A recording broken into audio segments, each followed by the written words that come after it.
Hola, bienvenidos a la videolección número 2 correspondiente a nuestro módulo Enseñanza Estratégica Aprendizaje Autónomo. En esta ocasión vamos a trabajar los criterios metodológicos para la formación por competencias. En un primer videolección habíamos trabajado una apreciación, una aproximación conceptual a lo que significa qué es la enseñanza estratégica y qué es el aprendizaje autónomo. En esta ocasión ya vamos a aterrizar, vamos a comenzar a pisar suelo firme y poder entender cuáles son esos criterios muy importantes a la hora de poder seleccionar una metodología y especialmente por competencias, ¿sí? Entonces, comenzamos con nuestra tabla de contenidos y es ahí donde lo hemos dividido en 5 momentos. En un primer momento nosotros vamos a realizar una especie de introducción, una pequeña introducción. En un segundo momento vamos a ver la taxonomía de Bloom, en qué consiste, de qué forma nos puede ayudar para poder nosotros seleccionar la metodología más adecuada, más idónea, más pertinente en nuestros procesos de formación. En un tercer momento vamos a ver los criterios para la selección de metodologías. En un cuarto momento, el diseño y la gestión de procesos de enseñanza y aprendizaje y finalmente las condiciones que garantizan la utilización de metodologías, ¿sí? Entonces, quiero comenzar con una pequeña introducción. Anteriormente, en nuestro anterior módulo, habíamos visto una aproximación teórico-conceptual de qué es el aprendizaje estratégico y aprendizaje autónomo y enseñanza estratégica. Entonces, es acá ahora que vamos a comenzar a definir algunos puntos muy importantes. Entendemos que un proceso formativo, en una primera instancia, debemos de realizar un diagnóstico de necesidades, poder apreciar cuál es la situación del aula, el clima estudiantil, cómo están respecto a algunas técnicas, estrategias, qué tanto saben del tema que vamos a abordar. Posteriormente, quiero compartir con ustedes lo que es la taxonomía de Bloom. En cierto modo, está creada para poder plantear objetivos. Pero fíjense ustedes que nos puede ayudar en gran medida para la siguiente forma. Si ustedes pueden ver en nuestro gráfico, tenemos 6 procesos cognitivos inferiores y superiores. En los procesos cognitivos inferiores tenemos, primero, las 3 principales áreas. La primera que dice reconocer, el segundo dice comprender, la tercera hace referencia a la aplicación. En un proceso cognitivo superior tenemos el análisis, tenemos ya el tema del trabajo, la evaluación y ya el último es el producto, la realización. Entonces fíjense que todo proceso formativo comienza principalmente con un reconocer algo y es ahí que nosotros vamos a elaborar el diagnóstico de nuestra clase, de nuestra sesión. Posteriormente vamos en el ámbito del comprender, vamos a comenzar a plantear información, teoría, unas fuentes bibliográficas, vamos a conocer la apreciación del estudiante respecto a la temática. Ya en la aplicación es un trabajo práctico, por ejemplo, podemos ver un trabajo práctico, un pequeño ensayo, podemos pensar también en una actividad que esté relacionada a los contenidos que se está trabajando. Seguidamente vamos a un proceso de comprensión, del análisis y finalmente la presentación de un producto para luego pasar al tema de la evaluación. Entonces, en cierto modo, esta taxonomía nos va a ayudar para marcar parámetros y poder definir cómo comenzamos y cómo terminamos en un proceso formativo, en este caso en nuestro módulo. Siguiente, vamos a ver algunos criterios para la selección de metodología. Es decir, esto es muy importante, fundamental. Los criterios hacen referencia, ojo, que tenemos que tomar en cuenta para seleccionar una o varias metodologías. Y primero, tenemos que plantear objetivos previstos, es decir, tener muy claro nuestro horizonte.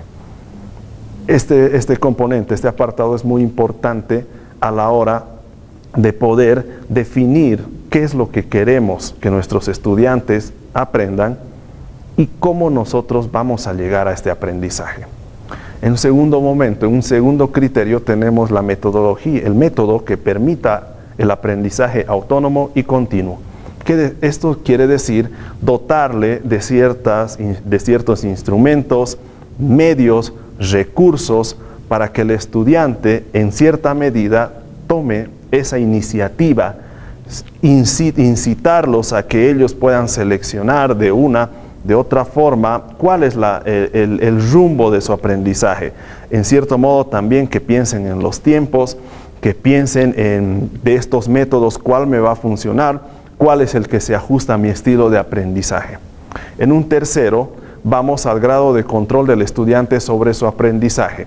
Es decir, mientras más rápido el estudiante tenga esa iniciativa, dé ese paso al frente para poder realizar una actividad y en cierto modo sorprendernos, porque el proceso formativo pasa por eso.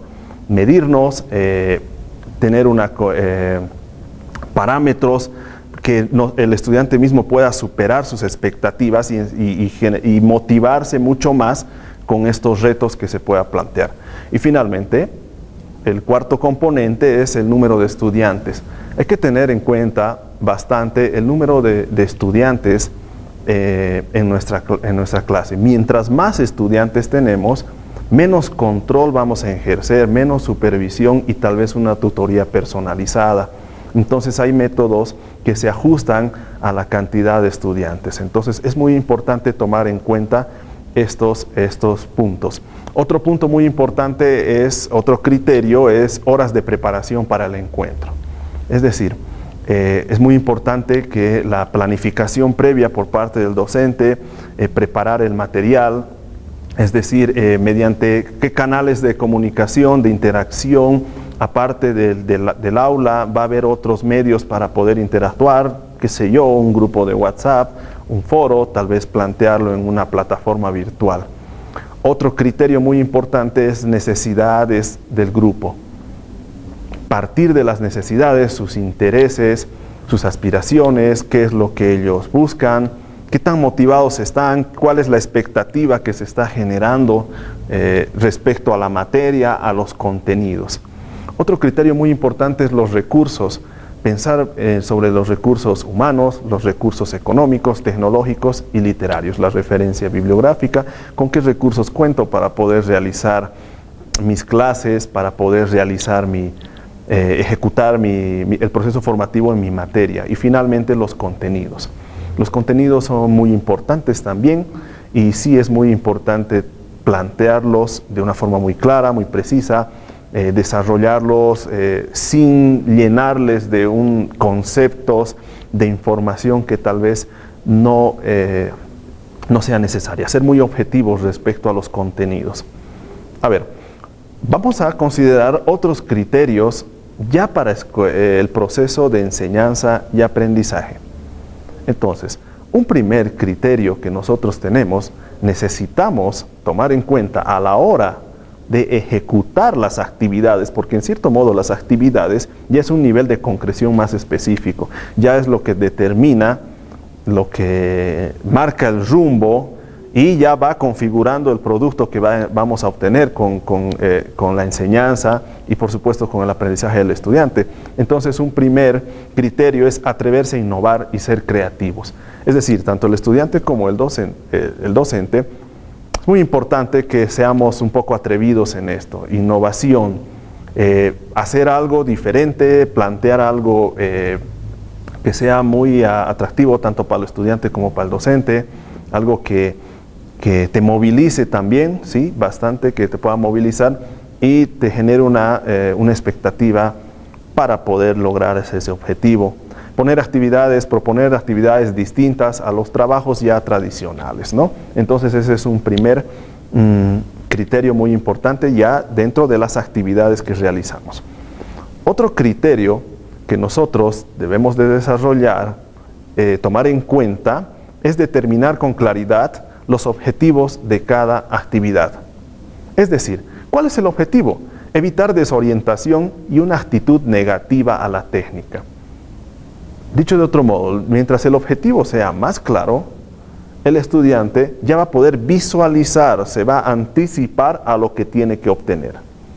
Entonces, este criterio te señala esto, que evitemos que se sienta desorientado, que no sepa por dónde comenzar, de qué forma comenzar, y pues las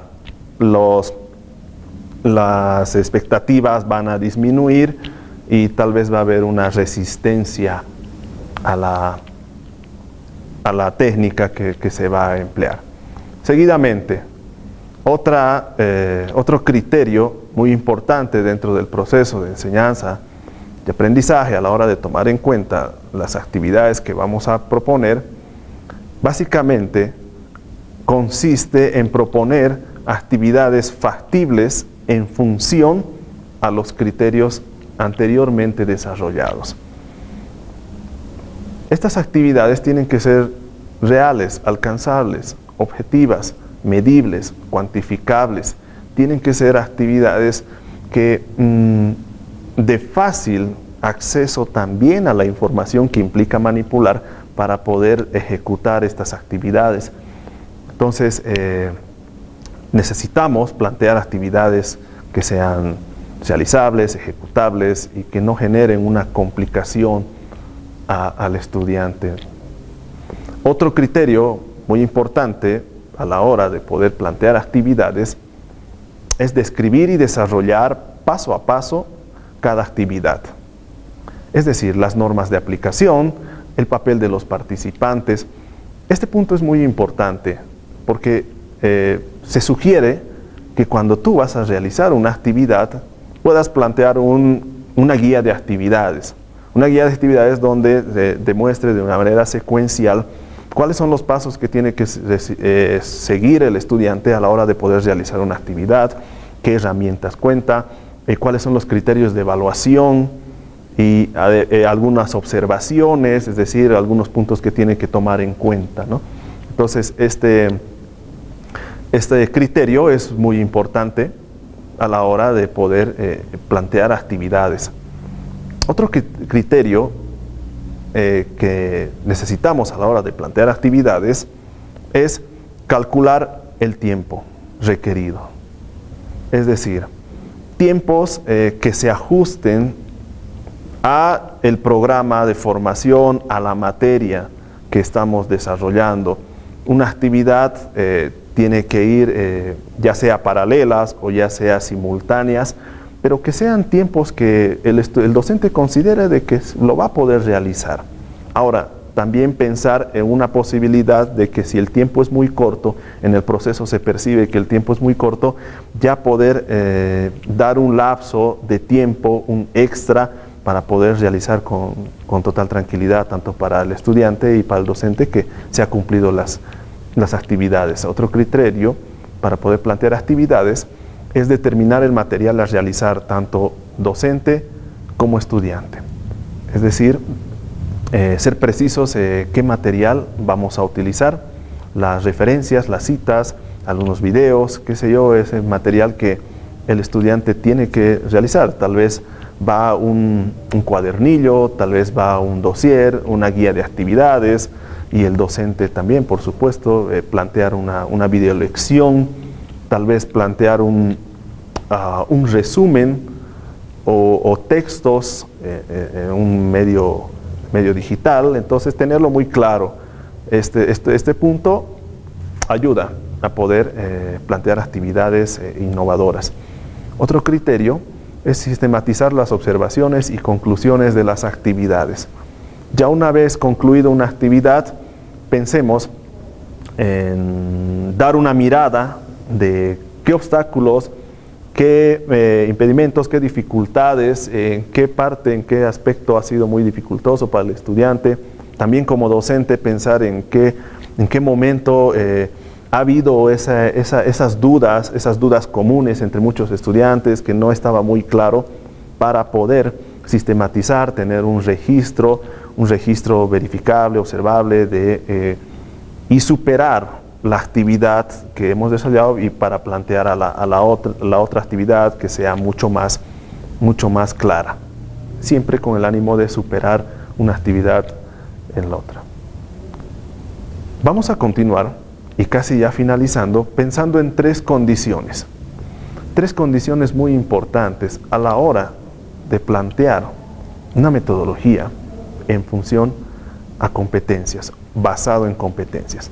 La primera, confrontar al estudiante ante situaciones complejas.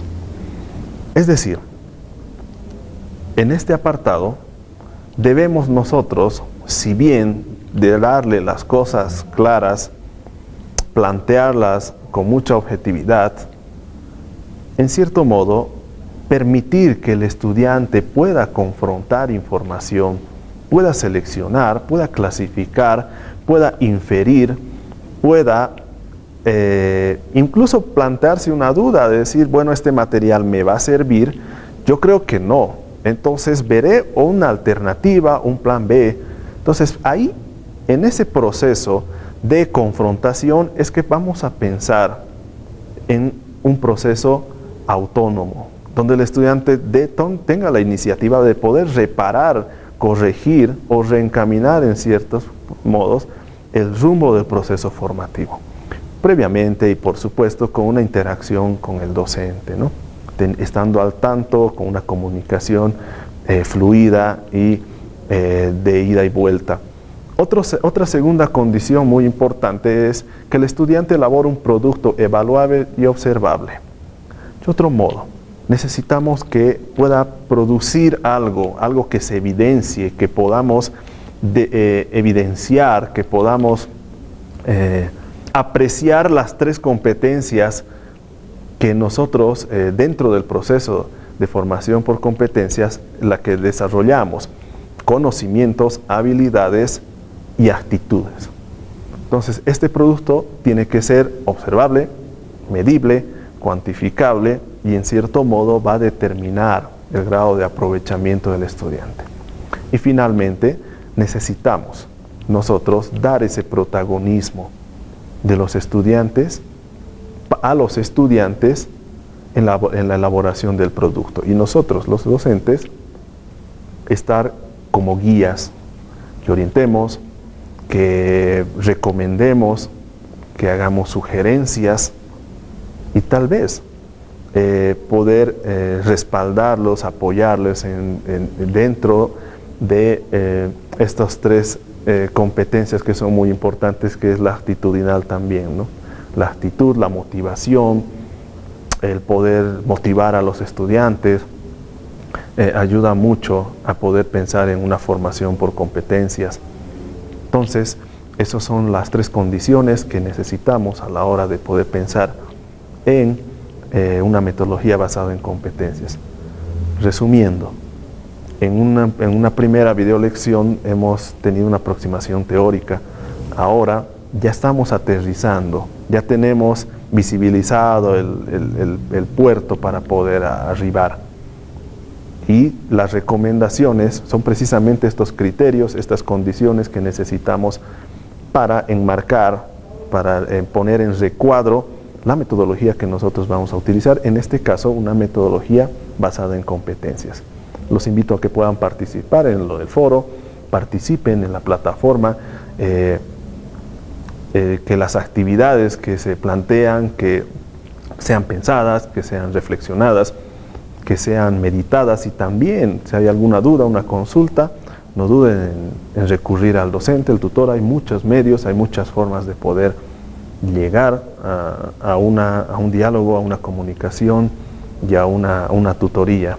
Entonces, les deseo mucha suerte en la semana 2 y un servidor, el docente, a disposición, ya sea por cualquier medio, para poder aclarar muchas dudas, muchas consultas. Y bueno, les deseo mucha suerte, muchas gracias y seguimos.